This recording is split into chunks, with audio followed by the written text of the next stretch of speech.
अपनी आईब्रो को थ्रेड करना शुरू करें। अपने बालों के बढ़ने के अपोजिट डायरेक्शन में थ्रेड करने की पुष्टि कर लें। पहले हेयर ग्रोथ की डायरेक्शन को नोटिस करें। थ्रेड को उस आईब्रो हेयर के नीचे रखें जिसे हटाया जाना है। आप अपनी आईब्रो पर ड्राई लूज पाउडर अप्लाई कर सकती हैं। ये थ्रेड के लिए उसे निकाल पाना आसान बना देगा। लूप और हाथ को थ्रेडिंग करने के अपोजिट डायरेक्शन में, जैसे अगर आप राइट को थ्रेड करना चाहती हैं तो लेफ़्ट को लेफ़्ट थ्रेड करने के लिए राइट को खोलें। आपको निकाले जाने वाले बालों के नीचे ट्विस्ट हुए सेक्शन को रखना होगा।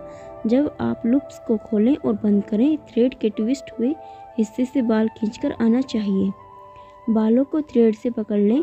जब आप लूप के सेंटर को ट्विस्ट करें, तब ट्विस्ट हुए थ्रेड से बाल बाहर निकल आने चाहिए। कुछ एक्सपीरियंस्ड प्रैक्टिशनर थ्रेड को अपने मुंह में रखते हैं, वहीं दूसरे एंड्स को अपने हाथों से चलाते हैं। दूसरे लोग थ्रेड के दोनों छोरों को अलग अलग हाथ में होल्ड करते हैं। आप इसे फास्ट या स्लो भी कर सकती हैं। ये आपकी फिंगर्स के खुलने और बंद होने की प्रोसेस है जो बालों को बाहर खींचकर निकालती है। काफ़ी सारे एक्सपीरियंस्ड प्रैक्टिशनर इस प्रोसेस को बहुत आसानी से और जल्दी कर लेते हैं। जब आप शुरुआत कर रहे हों तब आप ज़रा धीमे ही चलें।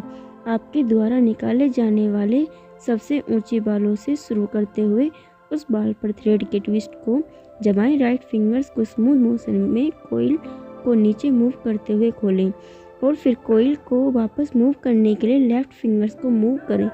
अब ऊपर से नीचे तक काम करते हुए थ्रेड की कोइल्स को सावधानी से अलाइन करते हुए इन मोशंस को करना तब तक जारी रखें जब तक कि सारे गैर ज़रूरी बाल नहीं निकल जाते। थ्रेडिंग को लिप्स और चीन ठोड़ी के बालों के लिए भी यूज किया जा सकता है। उसी थ्रेड से अपने फोरहेड को भी क्लीन करें।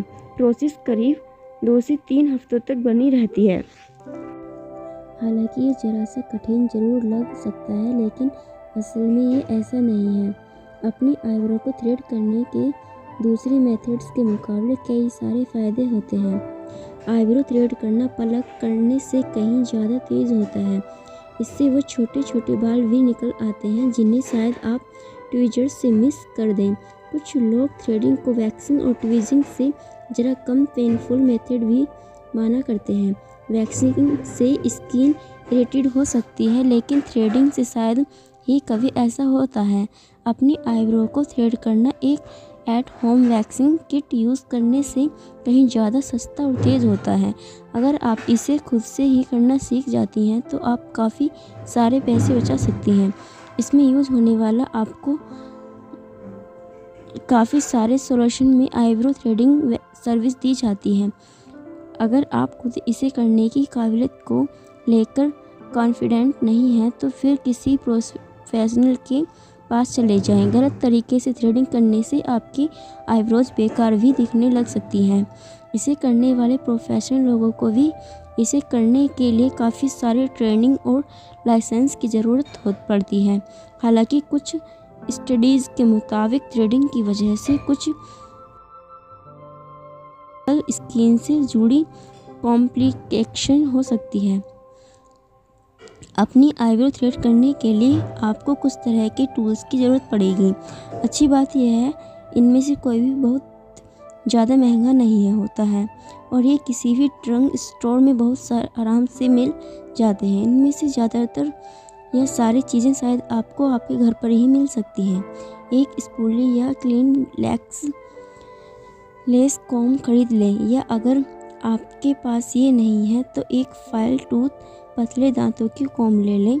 लूज फेस पाउडर खरीदने के बारे में भी सोचें। हालांकि इसकी ज़रूरत नहीं है, लेकिन ये एक ऐसी ट्रिक है जो आईब्रो थ्रेडिंग को आसान बना देती है। आपको ग्रूमिंग सीजर्स, कैंची या सिलाई वाली किट में मिलने वाली छोटी सीजर्स जैसी स्मार्ट सीजर्स की ज़रूरत पड़ेगी। ये एक सबसे ज़रूरी टूल है जिसकी ज़रूरत आपको आईब्रो बनाने में पड़ने वाली है। और यहाँ पर ध्यान देने लायक एक ज़रूरी बात यह है, आपके द्वारा 100% कॉटन सिलाई वाले थ्रेड को खरीदने की पुष्टि कर लें।